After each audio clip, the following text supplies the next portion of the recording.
특히 전세 비용이 오르게 되면은 결혼을 안 합니다. 자산 가격이 오르게 되면은 자기가 부유해졌다고 느끼기 때문에 아이를 좀 더 낳는 경향이 있고요. 자산 가격이 올라가면 부부 사이도 기분이 좋아서 대화도 잘 되고. 일단 너무 비싸요. 연소득 대비 집값이 얼마냐. 연소득을 한 푼도 쓰지 않고 20년 동안 계속 집을 모아야지 살 수 있는. 주택은 뭐 재화를 넘어서 지위제라고 해요. 3% 특집 기획 대한민국 0.65 저출산 낮은 출생률로 인해서 국가 소멸의 위기가 닥쳤다는 이야기들이 들립니다. 그래서 저희 3프로TV가 나섰습니다. 웬만하면 사소한 일에는 나서지 않는 3프로TV가 이렇게 나섰다는 건 정말 심각한 문제라는 뜻이고요. 특히 이 저출산의 원인이 되는 다양한 사회 문제들을 하나씩 파헤쳐서 해법까지 찾아보는 참 절실한 시간 오늘도 마련했습니다. 저는 여러분들이 참 좋아하시는 이 프로고요. 저의 오른쪽, 여러분들이 보시기에는 왼쪽에 해담경제연구소 어예진 소장님을 함께 모셨습니다. 네, 안녕하세요. 이프로님보다 조금 더 여러분이 좋아하시는 어예진 소장입니다. 네. 이게 뭐 저출산, 인구 절벽 이런 게 이제 최근에 갑자기 등장한 얘기는 아니죠. 아닌데, 네. 요즘 들어서 특히 정말 많이 거론이 되고 있고, 이게 가만히 생각하다 보면 야, 이거 대한민국 망하는 거 아니야? 이제 이런 생각이 들 만큼 실제로 이런 출산율이 뭐 몇 년 정도만 유지되면 나라의 국민이 없어진다. 네. 뭐 이런 이야기도 나오니까 야, 이거 참 어떻게 해야 되나. 이렇게 나올 수밖에 없는 게 음. 결혼 자체를 안 하니까. 그거 해도 늦게 하는 바람에 늦게 하니까. 뭐 이게 하나 이상을 낳는 건 정말 쉽지가 않고. 그쵸. 혼자 살기도 어렵고 음. 팍팍한데 내가 지금 가족을 일궈서 아이를 낳고 어떻게 사냐. 네. 이런 생각들을 많이 하시는 것 같아요. 그러게요. 그러니까 들어보면 그럴 수밖에 없겠네 싶은데도 걱정은 같이 해야 되니까. 특히 뭐가 그렇게 어려워요? 라고 할 때 제일 먼저 나오는 게 집값. 아니 의식주는 돼야 되는데 의식주 중에 제일 돈 많이 드는 집이 뭐 월세도 비싸, 전세도 비싸, 뭐 집값은 상상을 초월해.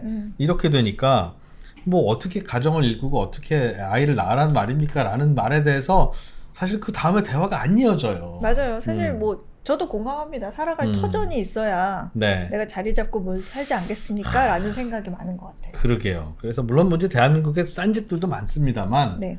아무튼 어떤 식으로든 해법을 마련하지 않으면 안 되겠다. 요것도 한 3, 4년 후에 자 대한민국 0.38 3프로TV가 또 나섰습니다. 이럴 수 없잖아요. 없어요. 안 됩니다. 0.65에서 이건 좀 막읍시다 정말. 네. 이건. 그래서 오늘은 주택과 관련한 다양한 문제들 어떻게 고민을 풀어야 되는지 이 분야 전문가 두 분을 모시고 이야기를 나누겠습니다.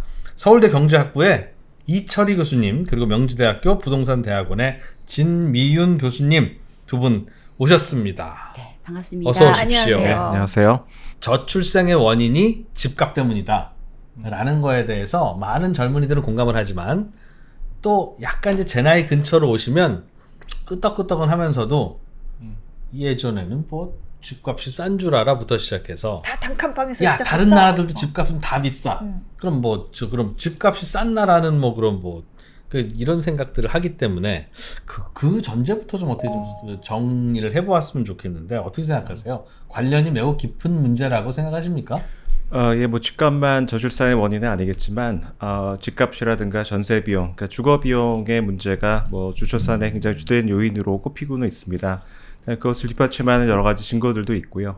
그러니까 여러 서베이 조사에서 무엇이 아이를 낳기가 어렵고 결혼하기 어려운 문제냐고 이제 물어보면은 항상 등장하는 것이 집을 마련하기 어렵다라는 그러한 대답이 등장을 하고요.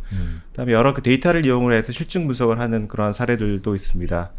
가장 최근에 나왔던 연구 중에 하나는 KDI의 이용욱 박사하고 한효셉 박사가 쓴 그 논문이 있는데요. 그러니까 우리나라의 시군구별 데이터를 이용을 해서 이 집값이 오를 때 또는 전세 비용이 오를 때 어떤 일이 일어나는지를 이제 분석을 했는데요. 이 연구가 발견한 것은 집값이 오르게 되면은 주택을 소유한 사람 같은 경우에는 오히려 출산율이 높고요. 우리 집값이 오르면 예. 그렇지만 집을 가지지 않은 무주택자 같은 경우에는 집값이 오르면 아이를 덜 낳습니다. 그리고 전세 비용이 오르면은 이 전세를 사시는 임차인 같은 경우에는 아이를 덜 낳고요. 일단 주택 보유자는 아이를 더 낳고 이 두 가지 요인을 같이 보게 되면은 전세 가격이 오르는 것이 훨씬 더 주택 가격 오르는 것보다 이 출산에 영향을 많이 미치는 것으로 이렇게 분석이 돼서 나타나고 있습니다. 특히 전세 비용이 오르게 되면은 결혼을 안 합니다. 그러니까 하기 어렵죠. 예. 그렇죠. 그러니까 결혼 안 하신 분들이 결혼하는 그 비율이 낮고요. 그러니까 그 지역에 결혼해 있는 분들의 비율이 낮아지는 그런 효과가 나타나고요. 그래서 전반적으로는 이것이 우선 결혼에 영향을 많이 미치는 것 같고, 그다음에 결혼을 해서 아이를 낳는 요인에도 어느 정도 영향을 미치는 그런 요인인 것 같습니다. 전세 때문에. 그래서 그것을 이제 좀 나눠서 보게 되면은 이제 몇 가지 다른 경로로 이 주거 비용에 영향을 미치는 것 같은데요. 첫째 가장 그 직접적인 그 경로는 아무래도 자산 효과하고 비용 효과입니다. 그러니까 자산 가격이 오르게 되면은 자산을 가지고 있는 사람들 같은 경우에는 자기가 부유해졌다고 느끼기 때문에 아이를 좀 더 낳는 경향이 있고요. 그래요? 예, 그렇습니다. 안 날려고 했다가 집값이 오르면 예, 다른 내가 여유가 조건이 좀 같아지게 생겼구나. 되면은 자산 가격이 올라가면은 거기 소득이 올라가는 것과 비슷한 그런 효과가 하기야 있습니다. 자산 가격이 올라가면 예. 그 기분이 좋아서 부부 사이도 그 대화도 잘 되고 네. 네. 그런 효과를 말씀하시는 거죠? 그 구체적인 경로까지 잘 모르겠습니다만 네. 뭐 데이터를 분석해서 드러나는 것은 그렇고요. 네. 근데 반면에 이제 자산을 가지고 있지 않은 사람들 같은 경우에는 주거 비용이 오르게 되고요. 주거 비용에는 뭐 아이를 낳거나 결혼을 했을 때 더 큰 집에서 살아야 되고 집을 사야 되고 하는 비용 자체가 오르기 때문에 이제 결혼도 어렵게 되고 아이를 낳는 것이 어렵게 되는 이제 그런 효과가 있고요. 두 번째는 대개 주택 가격이 오르는 것이 그 대도시의 핵심적인 지역을 중심으로 주택 가격이 오릅니다. 네. 근데 되게 그런 지역이 그 젊은이들이 살기를 원하고 젊은이들의 일자리도 좋은 곳이 있고 그런 곳이거든요. 그래서 대도시의 주택 가격이 오를 때 또는 전세 가격이 오를 때 이 청년들이 주로 그 외부 지역으로 밀려나가는 그런 현상이 실제로 발견이 됩니다. 그래서 이렇게 나가게 되면은 통근 시간도 길어지고 일자리로부터 멀어지고 그다음에 그 뭐 좋은 네트워킹의 기회도 좀 멀어지게 되고. 친구 그쵸. 만나기 어렵죠. 네. 외곽으로 나가서 살면 뭐 일찍 10시만 들어가야 지나면 돼요. 네. 그래서 뭐 젊은 사람 입장에서는 두 가지 선택이 있는 것이죠. 내가 그냥 혼자 살면서 조그만 집에서 그 집값이 오르더라도 여기 살 것인가, 아니면 결혼을 하거나 자녀를 낳게 되면은 이제 그거를 같이 살기 위해서는 밖으로 나가야 되는 그런 선택을 해야 되는 것이고요. 그래서 그런 면이 있고. 마지막으로 좀 더 근본적이고 장기적으로는 이 주택이라고 하는 것이 뭐 지금은 하나의 그 계층의 어떤 상징처럼 돼 있고 주택 가격이 많이 오르는 지역 같은 경우에는 특별한 지역에서 이제 그런 현상이 나타나게 되거든요. 그렇게 되면은 많은 사람들이 내가 이제 영구히 저렇게 비싼 동네에는 들어갈 수가 없고 내가 2등 시민, 3등 시민이 될 수 있겠다라는 그런 두려움이 있고 나중에 자녀를 낳아서도 말하자면 그렇게 될 수 있을 거라는 그런 두려움이 생기게 될 수가 있고요. 그래서 그런 이제 계층의 그 분리 현상 그런 것이 또 그 결혼과 출산을 어렵게 만드는 그런 요인으로 작용하고 있는 것이 아닌가 생각합니다. 집값 자체가 많이 올라 있으면 집이 있고 없고에 따른 스타팅 포인트가 너무 차이가 나니까 아예 출발을 하고 싶지 않은. 그렇죠. 그리고 교수님이 말씀하신 것 중에서 굉장히 공감이 가는 게 그 아이가 있을 때 어느 지역에 사느냐 이것도 부모님으로서는 굉장히 고민될 수밖에 없는 게 우리가 나중에 성장했을 때 초등학교 동창, 중학교 동창, 고등학교 동창 이렇게 됐을 때 친구가 어떤 친구들이냐 내가 정말 인생을 살면서 뭔가 도움이 되고 도움을 받을 수 있고 뭔가 서로 그런 친구들을 만들어주고 싶다라는 부모님의 욕심도 있을 테고요. 저만 해도 괜히 이제 아이가 점점 자라면서 내가 어딘가에 자리를 계속 잡아야 되는데 이렇게 전세 또는 월세로만 언제까지 아이를 데리고 자꾸 이사 다녀야 네, 되니까. 이사를 다녀야 되나 하는 그런 불안감? 내가 뭔가 정착하지 못했다라는 생각이 굉장히 많아요. 저는 그 지금의 낮은 출생률과 집값이 매우 밀접하게 관련이 있다. 이렇게 결론적으로 생각을 하고 있고요. 예. 교수님께서 말씀하셨다시피 무슨 자산 효과나 여러 가지 이제 비용 부담 이렇게 문제도 있지만 일단 너무 비싸요.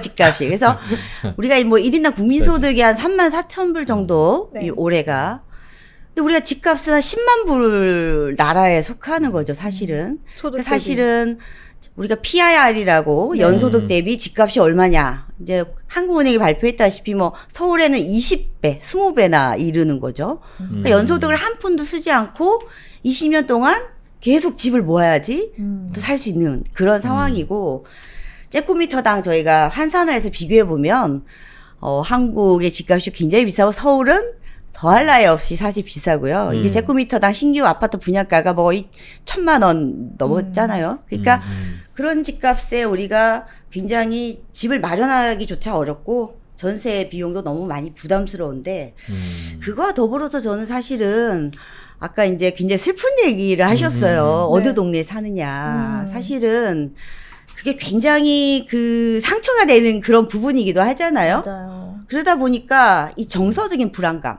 나도 이렇게 살았는데 내가 여기서 우리 자식을 낳아서 또 우리 자식이 그런 대접을 받아? 라든지. 그런 사실 그래서 저희 쪽에서 주택은 뭐 재화를 넘어서 지위제라고 해요. 스테이터스 굿이라고. 지위제? 네. 그러니까 이제 우리 쪽에서는 지위제다. 어떤 집에 어느 지역에 사느냐가 사실 그 사람의 운명과, 왜냐하면 더 좋은 데 살면 더 좋은 기회와 계속 위로 올라갈 수 있는 상향의 사다리가 기다리고 있지만, 그렇지 않은 곳은 굉장히 힘든 이 어떤 여기 좀 사회 불균형적인 이런 문제가 만연해 있다 보니까, 뭐 사실은 제가 얼마 전에 논문을 보니까 M4 세대가 국제 논문에도 한국 사례를 들어서 쓰이더라고요. 그러니까 일반적으로 우리가 전세 난민이라는 표현을 많이 썼잖아요. 전월세 난민. 그러니까 외국에서 보니까 이제 그게 이제 제너레이션 렌트 세대라고 부르고 있고요. 그것도 당연히 영향을 줄 것 같아요. 그런데 이제 저는 집값이 부담인 게 젊은 층에게 부담이다. 출산에도 자꾸 그래서 그것 때문에 머뭇거리게 만든다. 인정. 충분히 동의가 되는데, 우리나라가 전 세계에서 가장 낮은 출산율을 기록할 만큼 그 환경이 열악한 거냐. 우리나라만 이렇게 극단적으로 낮은 이유는 극단적으로 우리나라에만 있는 어떤 현상 때문일 것이다. 뭐 제가 보기에는 주택의 그 시장의 문제하고 다른 여러 가지 문제가 서로 이제 겹치면서 나타나는 현상이 아닌가 싶어요. 뭐 다른 나라에 비해서 우리나라가 여러 가지 좀 차이점을 가지고 있는 것들이 있는데, 몇 가지를 보면은 뭐 특히 이제 과거에는 뭐 집값이 뭐 좀 오르고 그러더라도 아무튼 한 20년, 30년 전에 출산율이 낮지 않았는데, 뭐 지금은 왜 그러냐 하는 그런 궁금증이 있을 수가 있는데, 이게 아무래도 과거에 비해서는 그런 주택시장 사정이 바뀌어서 주거 사다리가 많이 끊기는 면이 분명히 있었던 것 같고요. 지금 말씀하셨듯이 뭐 다른 나라도 많이 주택 가격이 비싸고 하는 그런 면이 있지만, 그러니까 우리나라처럼 한 지난 20년, 25년 동안에 그렇게 급격하게 주택 가격이 올라간 나라가 있을지는, 과거에는 그래도 내가 열심히 돈을 모아서 뭐 주택을 마련할 수 있다는 그런 희망이 있었는데, 지금 그것이 끊긴 것이 아닌가 하는 생각이 들고, 두 번째는 그것과 더불어서 같은 시기에 노동시장의 사정이 많이 바뀌었습니다. 그래서 과거에는 청년들의 일자리가 비교적 좋고 안정적이고, 그다음에 한번 들어가면은 내 일생을 좀 보장받을 수 있는 그런 일자리가 많았는데, 그렇죠. 지난 그 한 20년 동안에 그런 것들이 많이 이제 깨졌거든요. 그러니까 미래가 불투명하고 일자리의 안정성이 높지 않고, 결혼 시장도 많이 바뀐 것 같습니다. 네. 그러니까 이런 그 주택 시장 사정하고 노동시장 사정이 바뀌다 보니까, 뭐 과거에는 뭐 잠재력을 보고 결혼할 수가 있고 그런 상황이었는데, 네. 뭐 지금은 눈앞에 보이는 게 있어야지 결혼할 수 있는 그런 상황인 것 같고요.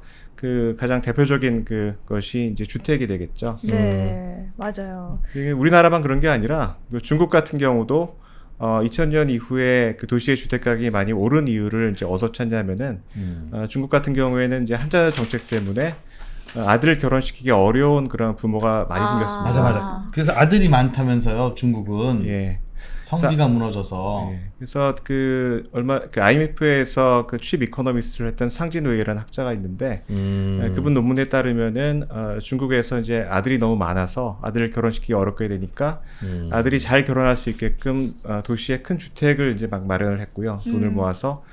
그러다 보니까 2000년대를 통해서 이제 대도시의 집값이 많이 올라갔다라는 그런. 앞으로 출생률도 이렇게 낮고 인구는 점점 줄어들 거 아니에요. 그럼 수요 공급으로 따졌을 때 수요가 줄면 부동산 가격이 줄지 않을까? 내려가지 않을까? 그런 생각도 일단 하나 들고, 아니면 오히려 1인 가구가 많아지니까 그 수요를 다 채워서 그 1인 가구는 수도권에 살고 싶을 테니까 오히려 수도권 가격은 계속 오르는 걸로 유지가 되려나? 이런 생각이 들거든요. 그 부분에 대해서 어떻게 생각하세요? 저는 약간 후자 쪽에 무게를 두고 싶은데요. 네. 그러니까 주택 가격이 결정한 요인이 워낙 다양하기 때문에 앞으로 어떻게 변할지를 알 수는 없는데 단지 인구가 앞으로 줄기 때문에 주택 가격이 내려갈 거라고 그 예단을 하는 거는 좀 너무 단순한 얘기인 것 같습니다. 지금 방금 그 어수령님 말씀하셨던 것처럼 한 2040년대까지는 계속 1인 가구 수는 늡니다. 그러니까 전체 가구 수 자체도 세대주가 된다. 2040년대까지는 인구는 줄지만 가구 수는 늘고요. 그다음에 특히 이제 그 중에서 1인 가구하고 부부 가구가 많이 늘고 1인 가구가 특별히 많이 늡니다. 근데 1인 가구는 대개는 젊은 사람들 아니면은 이제 노인들. 고령층이 네. 많이 늘게 되고요. 그래서 제가 이제 말씀드리고 싶은 것은 뭐냐면은 집은 많은데 내가 살 집은 없다라는 이제 그런 현상이 나타날 수가 있다는 얘기죠.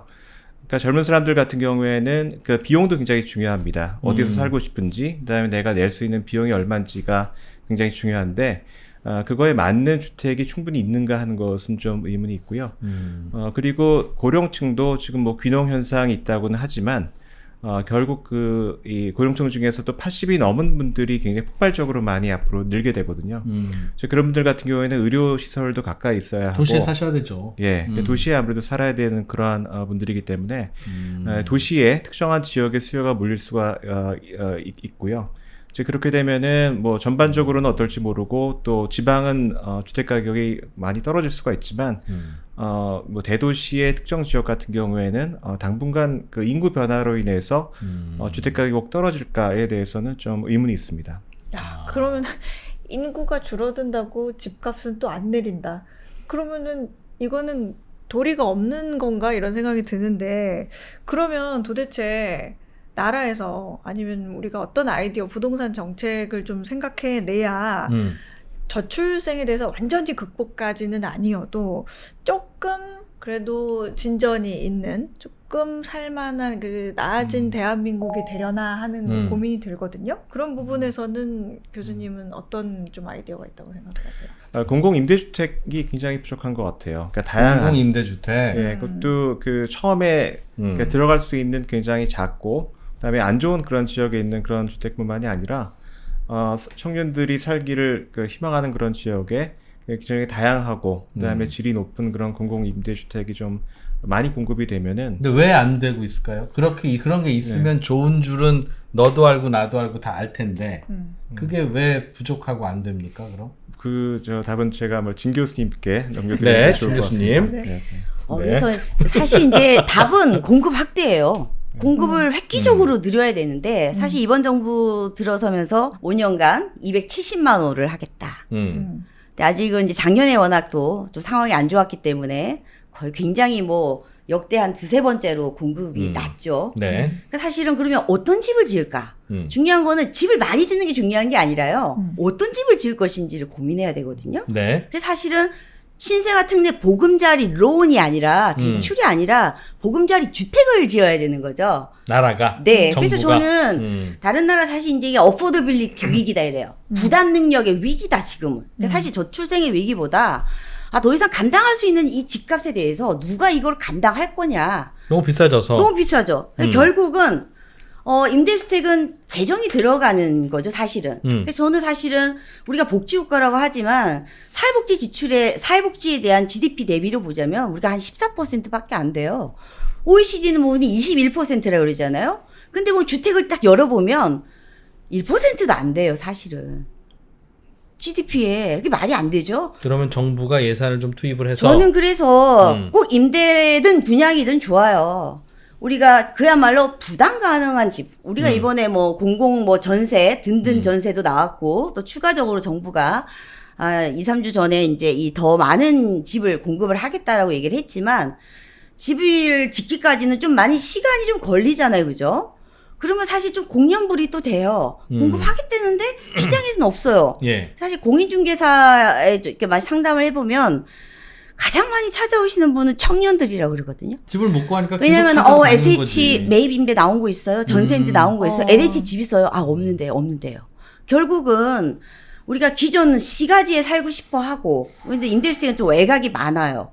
그러다 보니까 이런 미스매치를 어떻게 줄이냐인데 결국은 일단 공급의 초점을 어떻게 하면 부담 가능한 집을 지을 것인가에서 정부가 자유로우면 안 돼요. 그러니까 LH나 SH나 공기업이 하는 싼 거야. 집을 계속 공급해야 된다. 그러기 위해서는 정부의 돈이 들어가야 되죠. 대부분의 우리가 뭐 지분 적립형이라 그래서 뭐 반에 반값 나와가지고 뭐 집값에 4분의 1만 내면 뭐 이렇게 계단처럼 올라간다? 하지만 4년씩 지나면서 굉장한 많은 돈이 들어가잖아요. 결국은 많은 나라의 지분형 적립주택, 분양주택 같은 경우는 재정이 사실 들어갑니다. 지금 우리가 저출산 싸게 주려니까 그죠? 임대를 그쵸? 주든 분양을 결국은 하든 분양가는 누가 짓든 어떻게 하든지 사실은 땅과 건축 자재는 똑같지 않습니까? 네, 예. 우리나라 다 어디를 가나? 근데 왜 임대주택을 한 채 지으면 더 싼가요? 그렇지 않은 거죠. 그러면 이 비용을 누가 지불할 거냐? 예. 근데 국가가 지불하는 거는 분양은 거의 없죠. 대출만 해주잖아요. 근데 이제 국가가 그것에 대한 어떤 책임적인 좀 역할을 저는 좀 강하게 해야 된다고 생각을 하고 있고요. 네. 저출산 이런 거는 이제 사실 보편적인 사회 현상인데 네. 공공임대주택은 저소득, 저자산만 들어가는 거죠, 사실은. 그러다 보니까 이게 안 맞는 거죠, 그죠? 저출산은 누구나 모두의 사실 문제인데. 부부 합산 연소득 그래서 이런 거 저는 따지죠. 뭐 공공임대주택이 사실 우리가 소득으로만 따지자면 우리 국민의 60%까지는 자격이 돼요. 자산을 안 보더라도. 네. 그러면 열려 있지만 지금 우리가 이제 공공임대주택이 아까처럼 약간 좀 자원이 작은 좀 또 가난하신 분만 사는 곳이다라는 그분들에게 생각을 먼저 할 가다 때 보니 우리 이제 그 말씀을 하셨지만 우리 아이가 임대주택에 다닌다고 학교에서 차별 받으면 어떡하지?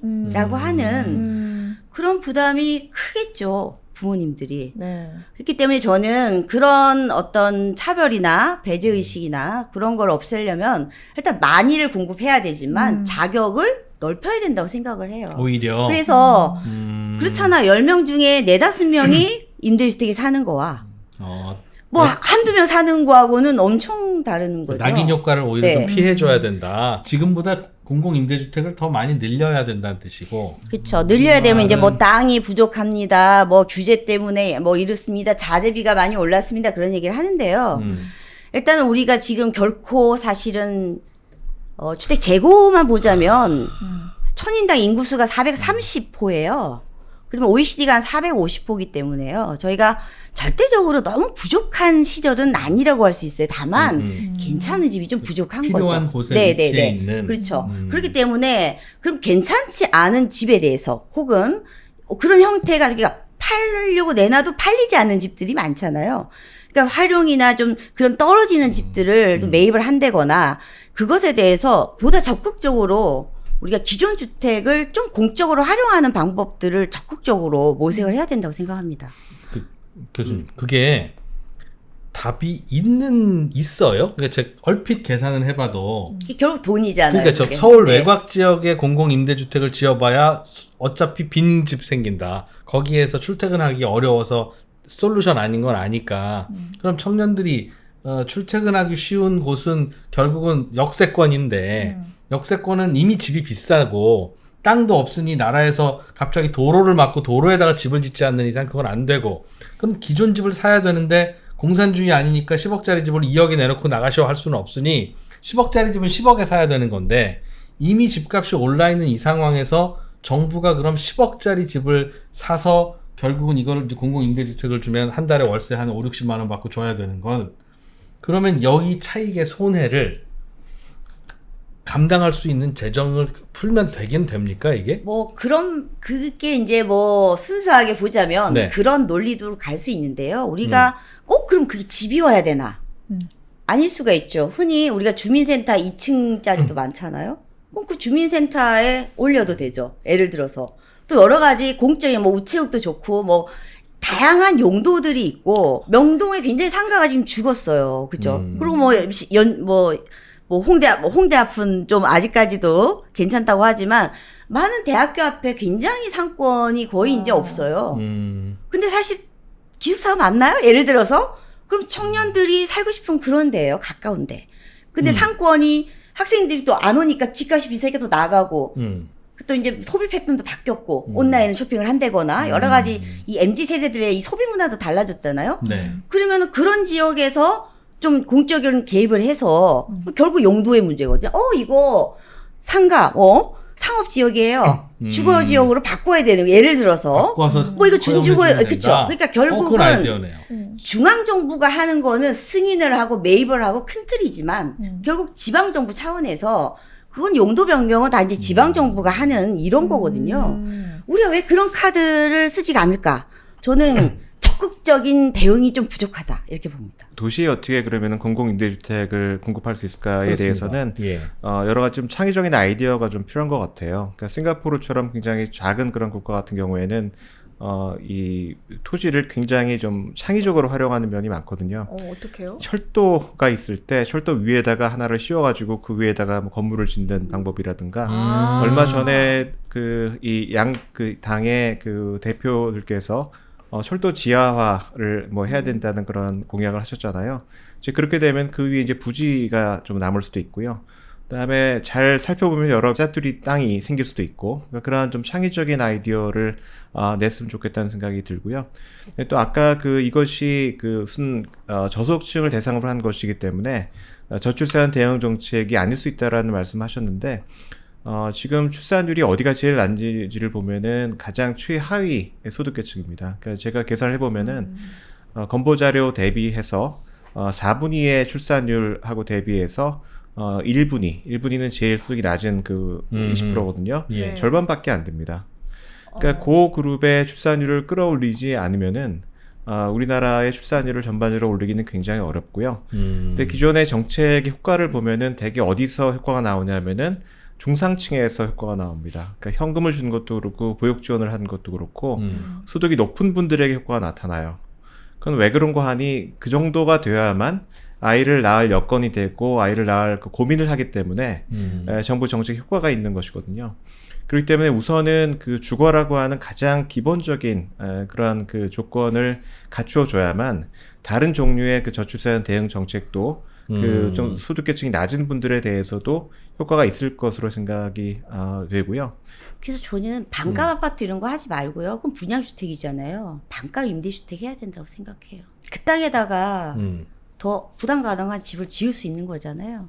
근데 우리가 토지임대부라는 분양 정책을 통해 가서 그게 이제 얼마나 많은 분들에게 그게 혜택을 줄 수 있느냐라는 걸 봤을 때 우리가 뭐에 더 선택과 집중을 해야 되는지 생각하고 싶고요. 지금 이제 교수님께서도 공공임대주택에 이제 좀 저소득층이 많기 때문에 이제 출산 효과나 이렇게 좀 어렵다고 말씀하시지만 공공임대주택에는 고령자 비중이 절반이 훨씬 넘어요.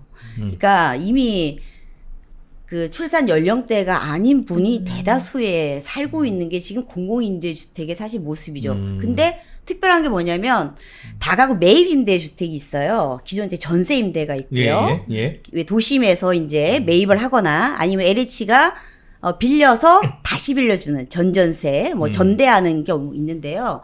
그런 경우는 자녀가 무지 많아요. 그 평균 가구 원수가 거의 4인이 돼요. 그러니까 결국은 이제 어떤 집을 어디에 공급하고 누구를 대상으로 하느냐에 따라서 이 재정 효과는 달리 나타날 수 있기 때문에 저는 지금 현재 들어와 있는 계층이나 이런 분들보다 더 확대를 해서 그 효과를 끌어올려야 된다고 저는 생각을 합니다. 공공 임대주택을 많이 지어야 됩니까? 공공 분양주택을 많이 지어야 됩니까? 라는 것도 선택을 할 필요가 있을 것 같은데 네. 어떻게 보세요? 어차피 집 한 채 지어야 되니까 돈은 똑같이 드는데 공공 분양주택을 지으면 싸게 분양이라도 하니까 돈이 회수가 되니 투입되는 예산은 오히려 적고 공공 임대주택을 지으면 투입되는 예산이 훨씬 많거든요. 똑같은 돈 들여서 집 지어봐야 월세 푼돈밖에 못 받으니까. 그래서 요즘은 이제 사고방식이 소유할 거냐 임대할 거냐 이게 아니라 이제 하이브리드예요. 우리가 차도 마찬가지지만 그러니까 소유반 임대반 그게 사실 우리나라에 도입된 지분 적립형 분양주택이라는 건데요. 사실은 이제 영국에 굉장히 이제 임대 위주의 정책을 폈죠. 마가렛 대처가 이제 들어오기 전까지는. 그러다가 이제 79년 IMF 그 구제 금융을 받으면서 80년대부터 이제 임대주택 팔겠다. 이런 얘기를 했죠. 불화를 하는 거죠. 그러니까 저는 예산 충당하려고. 이게 결과는 같더라도 정책 설계를 어떻게 하느냐인데 우리는 어떤 식이냐면 5년 임대, 10년 임대. 지금 내 집 마련 혹은 나눔형 중에서 그 뭐죠 선택형 있잖아요. 뉴홈 중에서도 6년 살아보고 결정하세요 이런 거죠. 그거나 굉장히 이제 선제적으로 먼저 조건을 줘요. 근데 그게 아니고 저는 처음에는 다 임대로 살고 그러면 자 너가 10년 산 이후부터는 신청하면 우리가 자격 요건을 검사를 해서 너한테 팔게. 그러면서 할인을 해줘요.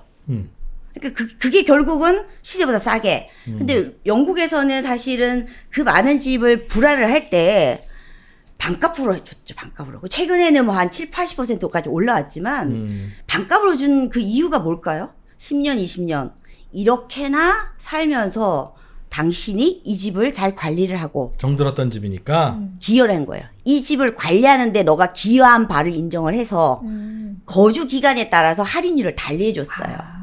그래서 저는 우리가 굉장히 아직까지 관료주의적으로 주택이라는 거를 사실 내가 선택을 해야 되는데 정부가 A, B, C 어느 거 이렇게 되는 거죠. 결국은 우리가 수요 맞춤형 정책이다라고 이제 얘기는 하지만 결국은 고급자 중심의 정책 틀을 아직 벗어나고 있지 못해요. 그래서 저는 임대냐 분양이냐를 따지지 말고요. 일단 시세보다 저렴한 부담 가능한 주택에 대해서 정부가 책임지고 재정을 더 많이 투입해서 더 많이 한 다음에 일정 기간을 지나면서 있잖아요. 물론 획일적으로 정할 필요도 없고 뭐 7년, 8년, 9년 해서 자기 사정이 좋아지면 불화를 통해 가지고 좀 해줘야 되지 않느냐. 근데 우리가 10년 임대를 저는 개인적으로 굉장히 지지하고 있어요. 10년 살다가 원소유자가 이제 사실 분양을 거의 다 받았습니다.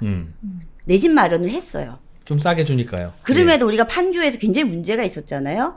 너무나 판교 가격이 오르다 보니까 원가와 이 시세가 너무 컸죠. 그러니까 저 돈으로 난 도대체 이걸 살 수가 없어. 굉장히 큰 소요가 한 2018년인가요? 2019년에 판교 사태를 계기로 하여 10년 임대를 중단했어요.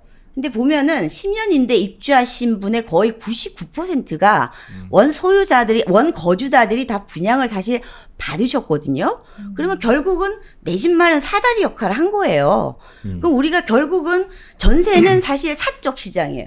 개인 간에 어떻게 보자면 통제할 수가 없어요, 정부가. 하지만 정부가 주도한 그런 집에 대해서는 사실 정부가 주도권을 갖고 있기 때문에 내가 원 소유자한테 어떤 비용으로 어떻게 하겠다라는 거는 저는 얼마든지 그 정책 리더십을 좀 발휘할 수 있을 것이다 이렇게 생각이 좀 들어요. 네. 정부가 재정을 투입해서라도 싼 집을 인위적으로라도 공급하는 것 외에는 특별한 답은 없는 것 같다. 근데 저는 두 분 말씀드리면서 머릿속에서 조금 이제 헷갈려지는 게 뭐냐면 우리가 지금 얘기를 나누고 있는 게 출산율이 올라가려면 그래도 부동산 가격이 좀 안정화돼야 되고 집값이 주택 가격이 좀 낮아져야 되는데 그래서 그 방법을 찾으려니까 또 다시 오리무중이 된 거죠. 그래야 되는데 지금 통계상으로 봤을 때는 집값이 오르면 또 가지고 있는 사람은 아이를 더 낳는데요.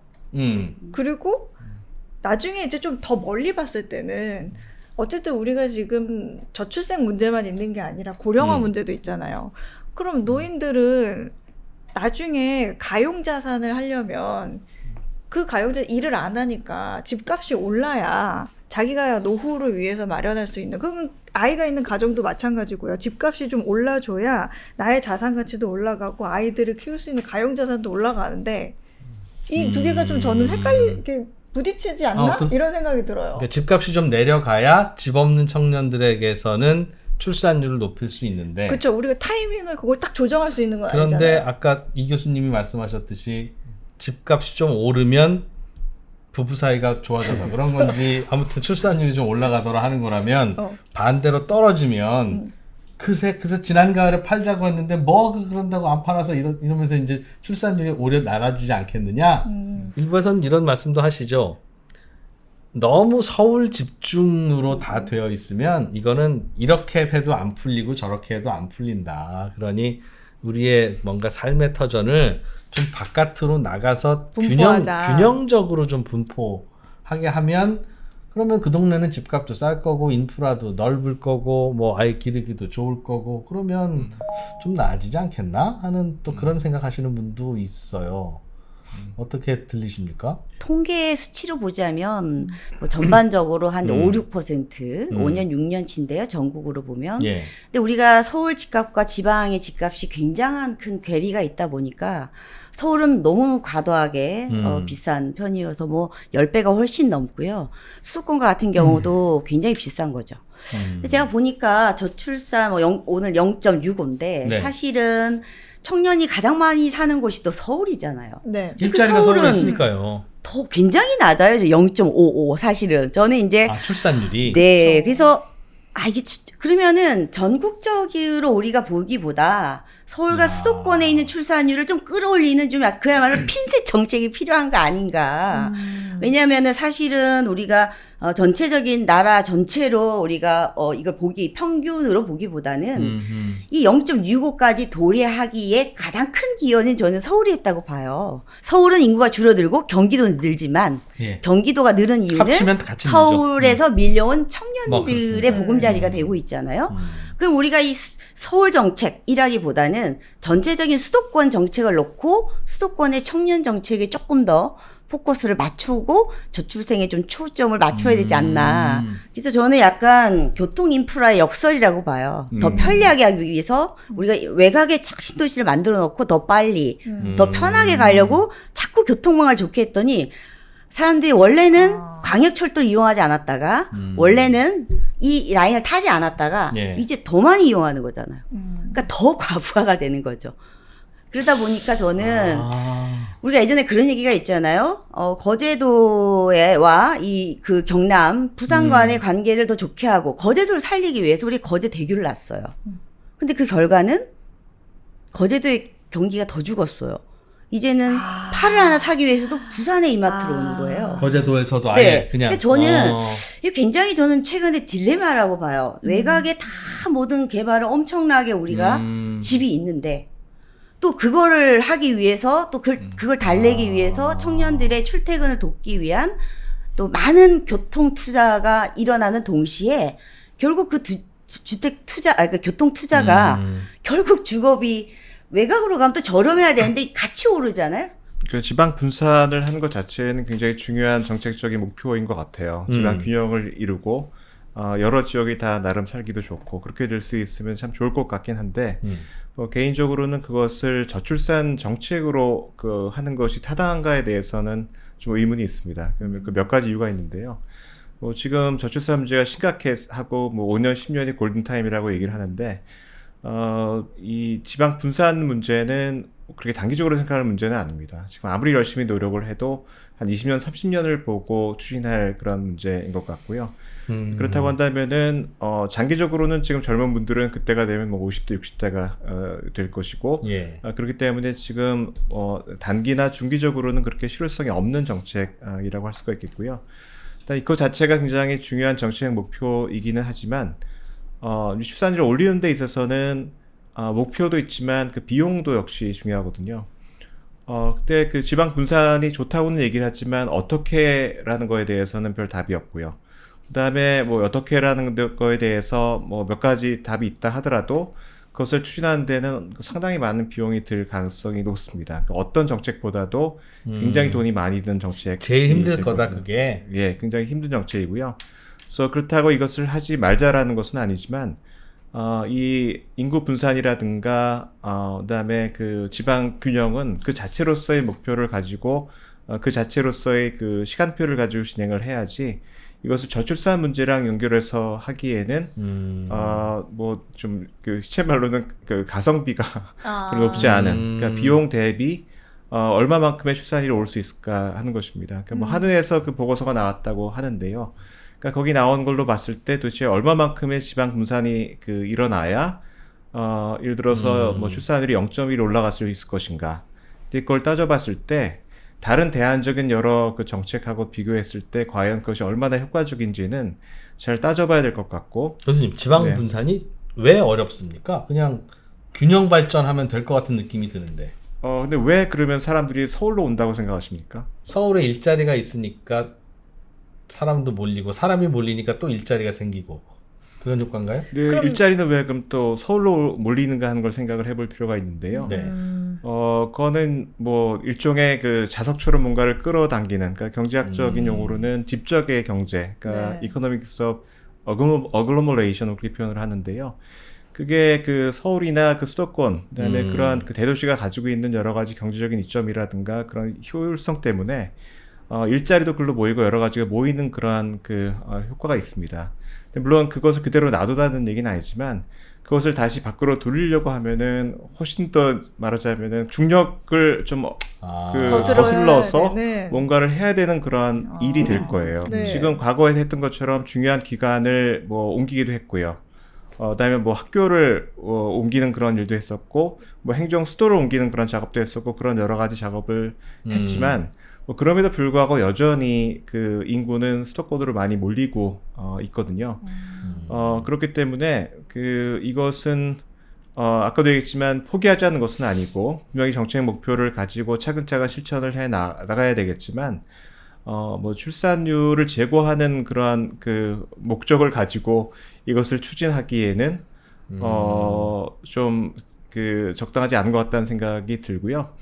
그다음에 또 하나 이제 말씀드리고 싶은 것은 뭐냐면은 되게 이런 정책이 필요하다고 주장하시는 분들의 그 어떤 주장의 근거는 수도권이나 대도시에서 출산율이 낮고 지방은 출산율이 높다라는 데서 출발을 합니다. 그러니까 봐라, 서울은 집값도 뭐 높고 네. 살기도 어렵고 경쟁이 심하니까 출산율이 낮은 것이 아니냐고 얘기를 하는데, 근데 차이는 있지만 그 두 지역의 출산율의 그 추이를 보면은 똑같이 떨어지고 있어요. 그러니까 지방도 출산율이 계속 떨어지고 있고 거의 비슷한 추이를 떨어지고 있거든요. 그래서 이것이 두 지역의 차이 때문에 출산율이 차이가 나는 것인지 아니면 서울에 사는 사람과 지방에 사는 사람이 달라서 그런 것인지, 원래 차이가 있었다가 그냥 같이 떨어지는 건지. 그 지방에 있다가 서울로 옮기시는 분들이 무작위로 옮기시는 분들은 아닙니다. 뭔가 다르기 때문에 다른 목적이 있고 다른 의도가 있고 원하는 것이 다르고 스타일이 다르고 뭐 일자리도 아마 다를 수도 있고요. 그런 이유 때문에 그 옮기는 것인데 단지 다시 인구를 재분산한다고 해서 사람이 달라서 나오는 효과가, 그러니까 지역 자체가 달라서 그 나오는 그 효과를 이제 줄이는 걸로 과연 잘 될 수 있을까? 그거는 잘 따져봐야 될 그런 문제인 것 같고요. 그래서 누차 말하지만 뭐 지방 분산을 효과적으로 하고 합리적으로 하는 거에 대해서는 찬성이지만 이것을 저출산 대응 정책으로 실행하는 것은 뭐 제가 본 데는 그 효과성 문제에 있어서 좀 잘 따져봐야 되는 것이 아닌가 생각을 합니다. 네. 그 일본 같은 사례를 보면 기업들이 지방으로 이렇게 가주면서 세금 혜택 받고 그러면서 직장인들 이제 손 들어주세요 하면서 같이 옮기면서 어느 정도 출산율이 올라갔다. 뭐 그리고 커뮤니티가 점점 형성이 됐고 고령화에도 뭐 도움이 됐다, 이런 사례들이 간혹 있기는 한데, 네. 그러기에는 어쨌든 사람들 자체가 아이를 안 낳으려고 하니 분산되고 가도 소용이 없다, 이런 말로 뭐 이해를 제가 해도 소용이 될까요? 없다는 말씀을 드리는 것은 아니고요. 네.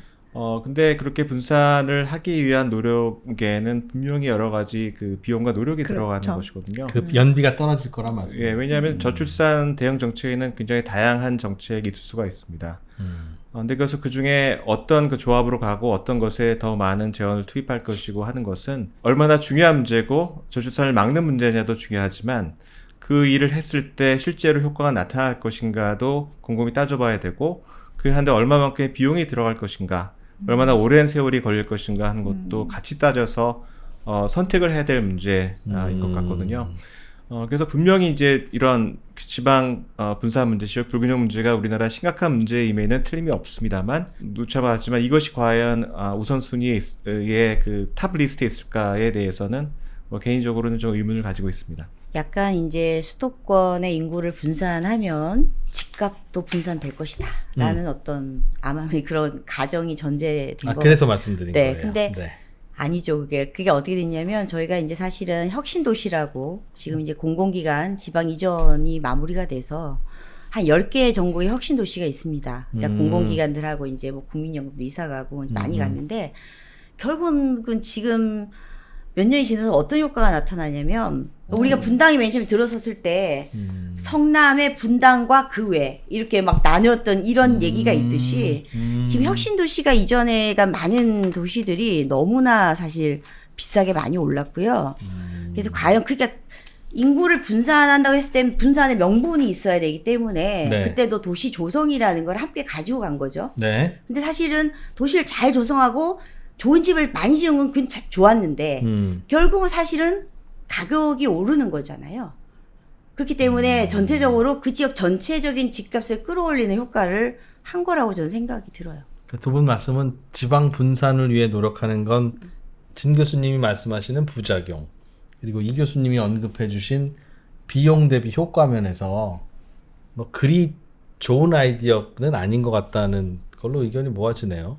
근데 그런 얘기 있었잖아요, 교수님. 서울대학을 지방으로 보내야 된다. 이렇게 스카이를 뭐 지방으로 보내면 된다. 이런 얘기도 막 나왔었고 그랬잖아요. 결국은 이제 우수한 인재들이 이제 학교를 가야 되니까 이제 자꾸 서울로 몰리는 이런 현상이 있다고 이제 말씀을 주신 분도 계신데요.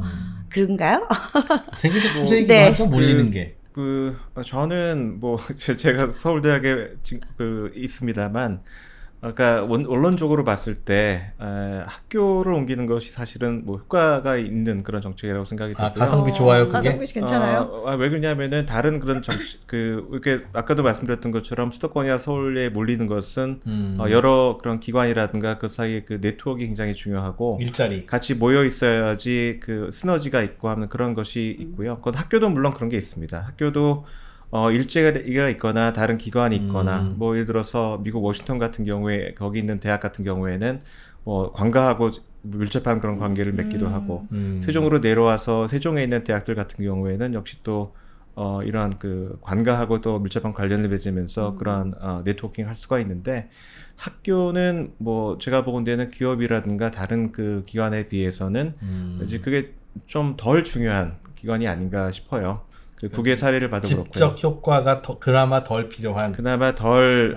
필요한 것이고 또 거기 뭐 들어왔다가 또 생들은 나가는 것이고 물론 이제 교수는 계속 거기 가서 있어야 되는 면이 있겠지만 그러니까 원론적으로 말씀을 드리면은 뭐 그런 것 같습니다. 지방 불균형 완화하는 데 있어서 그러니까 두 가지 흐름이 있어요. 그러니까 모든 그 지역을 다 살리려고 하는, 그러니까 인구가 더 많이 줄고 더 쇠락하는 지역일수록 더 많이 지원을 하는 이제 그러한 방향이 하나가 있고 하나는 이제 거점 도시를 중심으로 해서 거기를 발전시켜서 그 배후 지역까지 좀 혜택을 주려고 하는 그러한 정책이 있는데 지방에서도 될 것만 밀어주자 이거죠. 물론 그 어떤 지방에 고향을 가지고 계신 분들 같은 경우에는 그 지역의 인구가 좀 줄어서 거의 사라져가는 것이 굉장히 가슴 아픈 일이지만 모든 지역을 다 살리겠다고 하는 것은 어느 지역도 안 살리겠다는 것과 똑같은 그런 얘기거든요. 네.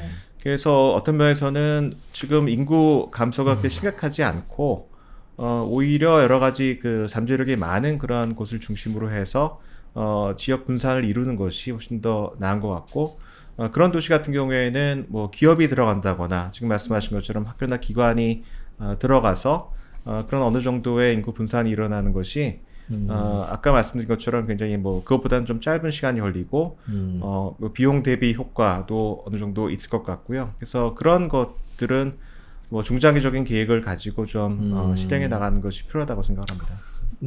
교수님들이 이건 좀 사실은 효과는 좀 있을 것 같은데 어려운데 라는 게 있더라도 저희가 그 뭐 헌법 바꿀 정신이라면 뭘 못하겠습니까? 진전된 혹은 뭐 지금까지 어려웠지만 요거는 좀 해보고 싶어 하는 그런 게 있으시면 하나씩 마지막으로 말씀을 좀 주십시오. 저는 이제 더 이상 정책의 의미는 없지 않을까. 왜냐면은 집값만 보더라도 그 수많은 정책이지만 집값을 바꾸지 못했잖아요. 우리가 경험을 했잖아요. 그래서 네. 저는 이 저출산이 사실은 뭐 오늘 내일의 일이 어제 오늘의 일이 아니라 한 20년 넘게 계속 거의 한 번도 반등한 적이 없더라고요. 제가 보니까. 소수점 몇 개 좀 바뀌었을까? 출산율이? 네. 학교 출산율이 계속 지속적으로 내려왔거든요. 그래서 집값은 또 잠깐의 뭐 부침은 있었지만 계속 올라왔어요. 그러니까 올라오라는 건 계속 내려오고 내려오라는 네. 건 계속 그래서 올라가는. 저는 뭐 저도 마찬가지지만 이 저출생에 대한 얘기에 대해서 굉장히 국민들이 좀 지쳐 있는 것 같고 집값도 정말 너무 고단한 이거기 때문에 잠시 이 생각을 좀 떠나 있으면 어떨까 오히려. 네. 왜냐하면 이게 그럴 수도 인위적인 있겠네요. 장치를 통해서 음. 할 수 있는 거면 이미 됐겠죠. 근데 저는 이게 인위적인 뭔가에 의해서 바뀔 것인가라는 생각에서 결국은 사실 정답이 없는 답은 저는 의식이라고 봐요. 젊은 친구들이 연애를 하겠다, 결혼을 하겠다, 애를 놓겠다. 이렇게 부모님들이 기꺼이 뭐 손자 손녀를 보겠다. 우리가 머릿속에 있는 이 의식 구조가 바뀌지 않는 한 참 우리가 힘들겠다. 그래서 저는 우리가 너무 대한민국의 고도 성장만 사실 달렸고 너무나 이렇게 우리가 급박한 시간에 너무 빨리 선진국이 되다 보니 어떻게 보자면 상당히 이 후유증 성장의 진통이라 그래야 될까요? 그러기에는 너무 이게 상처가 좀 큰 것 같아요. 그 모든 걸 이제 경제력 네. 내지는 뭐 그쵸. 갖춘 것, 그쵸. 오로지 유일한 잣대가 남보는 돈과 경제, 시선. 투자, 맞아요. 많이 그 자산 이런 것에 우리가 너무나 모든 가치가 매몰된 거 아닌가. 그래서 우리는 다시 기본으로 돌아가서 정말 우리 삶에서 진짜이고 가치인 건 뭘까? 그러니까 아마 많이 느끼시겠지만 결국 저는 가족이라고 봐요. 결국 우리는 가족이라는 둥지가 회복이 될 때 결국 이 저출생도 극복될 수 있는 것이 아닐까라고 저는 개인적으로 호소도 하고 또 이렇게 좀 우리가 생각을 좀 달리 해보자 이렇게 말씀. 조금 가진 게 부족할 수 있지만 네. 그래도 충분히 행복할 수 있는 거고 네. 각박한 생각을 좀 네. 바꾸는 게 필요할 것 같다는. 그러네요. 이 교수님. 굉장히 현실적인 얘기 하나 하고 좀 추상적인 얘기 하나를 하고 싶은데요. 네. 네. 하나는 뭐냐면은 오늘 그 여러 가지 얘기를 하고 있을 추상적인 때 얘기부터 한번 들어볼까요? 추상적인 그건 아니고 좀 현실적이고 작은 얘기부터 먼저 네, 하는 게 나을 것 같습니다. 네. 그건 뭐냐면은 지금 얘기를 할 때 그 아주 그 명쾌한 답을 얻기 어려웠던 그 이유 중에 하나는 뭐냐면 잘 모르는 게 많아서 그런 것 같아요. 그건 뭐냐면은 그 저출산 고령사회위원회에서 하는 그런 그 기본 정책에도 주거 지원이라는 것이 굉장히 중요한 정책이고 전체 예산의 거의 3분의 1 정도를 차지하고 있습니다. 네. 그런데 그 정책이 제대로 평가가 된 적이 없고 실제로 어떤 효과를 거뒀는지를 잘 모르고 있어요. 그나마 진 교수님이 뭐 다른 쪽에서 알고 계신지 모르겠지만 그런 여러 가지 주거 정책이 사람들의 삶을 어떻게 바꿔놨고 특히 그거의 수혜 대상자들이 그 어떤 그 영향을 줬는지 하는 것을 잘 모릅니다. 근데 국외 같은 경우에는 여러 가지 주거 지원 정책을 하는데 그것을 그 평가할 수 있는 여러 가지 조사를 해요. 그 사람들을 계속 따라다니면서 어떤 일이 일어난지를 보고 그 사람들의 대조군도 만들어서 그 대조군에는 어떤 일이 일어난지를 봐서 그 정책을 평가를 합니다. 이제 그렇게 해서 뭔가를 알아야 어떤 정책을 더 해야 되고 어떤 정책은 효과가 없는 것을 알아서 더 실효성 있는 정책을 해 나갈 수가 있는데 지금은 이제 그때그때 여러 가지 정책을 하지만 그런 평가가 잘 안 이루어지고 있어서 그걸 발전시키는 데 굉장히 한계가 있는 것 같아요. 그래서 차제에 그러한 그 조사를 좀 해서 아는 걸 늘려서 어떤 정책이 더 나은지를 좀 따져보면 좋겠다라는 그런 그 기대를 좀 해보고요. 주거 정책 말고 다른 저출산 대응 정책 중에서 뭐 예를 들어 현금 지원이 효과가 있었는지 없었는지를 따지는 것이 있고요. 근데 일반적으로는 뭐 돈 얼마 줘서 별로 효과가 없을 거라고 얘기를 하지만 예. 실제로 데이터를 가지고 분석을 해보면은 적어도 일부 계층 아까 얘기한 뭐 한 4분위에 있어서는 현금을 뭐 예를 들어 100만 원 더 줬을 때 출산율이 뭐 몇 프로 오른다라고 하는 그런 그 결과가 나온 걸 볼 수가 4분이면 있고요. 약간 소득은 좀 있는 분들인데 중상층입니다. 거기서만 나타납니다. 그분들이 오히려 돈 받으면 그게 출산율로 연결되고 그거는 어떻게 해석을 할 수가 있냐면은 그분들은 어느 만큼 여건이 되고 날 의사도 있는 분들이거든요. 그렇기 때문에 등을 살짝 밀면은 선을 넘어갈 수 있는 분들이고. 넣지. 네. 근데 그러니까 이 중간 아래에 있는 분들, 중간과 중간 아래에 있는 분들 같은 그것만으로 경우에는 안 되는구나. 그 정도 지원을 해도 이 경계까지 다가설 수가 없는 거예요. 그 경계까지 거리가 멀어서. 이제 그런 종류의 그 정보를 알게 되면은 뭘 더 해야 되는지 아니면 뭐가 효과가 있는지 없는지 하는 것을 좀 따져볼 수가 있을 것 같고요. 그러니까 아까 주거지원 정책도 마찬가지입니다. 거기에 대해서 청년들이 얼마나 만족하는지 뭐가 불만인지 또 실제로 그것을 받은 사람들이 나중에 뭐 그 아이도 더 갖는 그런 선택을 했는지를 지금 잘 몰라요. 그렇기 때문에 뭘 해야 되는지를 잘 모르는 게 있고, 그래서 더 나은 정책을 마련을 하기 위해서는 우리가 더 많이 알아야 되겠다라는 점을 좀 하나 말씀을 드리겠고요. 네. 두 번째는 한국의 저출산이라고 하는 것은 그 자체가 지금 문제가 되기 때문에 막 얘기를 하지만 그 이전에 그게 우리 사회가 가지고 있는 여러 가지 문제의 증상을 보여주는 거라고 생각을 합니다. 결과이자 증상을 보여주는 것이고요. 그렇다고 한다면은 저출산 자체를 꼭 막 해소하려는 그런 노력도 지금 뭐 중요하겠지만 더 근원이 되는, 그러니까 굉장히 살기 어렵고 여러 가지 문제가 되는 그런 그 사회를 뭐 중장기적으로나마 조금씩 그 낫게 만드는 것이 그 중요한 것 같고요. 특히 주거라고 하는 것은 사실 기본권에 해당이 됩니다. 그러니까 그게 불안해서는 뭐 미래를 어떻게 설계할 수도 없고, 그다음에 뭐 아이를 낳아서 나중에 잘 길러야 되겠다는 그러한 생각을 하기도 굉장히 어려운 것이거든요. 그래서 뭐 일단 출산이라는 문제를 넘어서 일단은 그 주거라고 하는 그 기본적인 좀 권리를 좀 보장할 수 있는 이제 그런 사회로 가는 것이 뭐 중장기적으로는 뭐 결혼도 하고 아이도 낳을 수 있는 그런 여건이 되는 사회로 가는 것이 아닌가 그런 생각을 해봅니다. 주거는 중요하고 필요한 것이긴 하나 그걸 저출산 정책에도 연결시키면 조금 더 오히려 혼란과 소음은 있을 수 있을 것 같다. 네. 중요하지 않은 것은 아니지만 그런 말씀 주셨네요. 국가 차원에서 저출생과 주택을 연결한다 이런 거는 사실은 중앙정부 차원에서의 정책은 좀 드물지만 미국에도 보면 이제 주별로 뭐 많이 정책들이 도시별 주별로 작은 공간 단위에서는 굉장히 많은데요. 하나 결과를 보면은 사실 이제 집이 일정치 않은 이런 젊은 분들에게 이제 사실은 거기 말로 루프 정책이라고 해요. 현금을 주느냐, 캐시를 줄 거냐, 지붕을 줄 거냐. 결국은 루프, 지붕을 줬더니 가정을 꾸리더라. 이게 사실 결론이거든요. 그래서 우리가 많은 집이 불안정하신 분들에게 현금을 줘서 좀 더 임대료를 내라고 하는 방식과 그다음에 사실은 어떤 현관문 열쇠라 그래요. 그래서 홈키 뭐 프로그램이라든지 여러 가지로 집을 주는 것이 오히려 더 낫느냐라는 거에서 사실 후자죠.